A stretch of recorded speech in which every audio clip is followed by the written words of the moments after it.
Черемушка с 24 апреля 2023 года на территории Каратузского района введен особый противопожарный режим. Выжигание сухой травы, разведение открытого огня запрещено.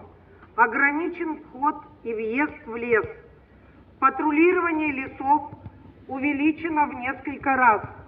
За нарушение правил пожарной безопасности в лесу штраф до 60 тысяч рублей. Не нарушайте лесное законодательство. Берегите наш лес.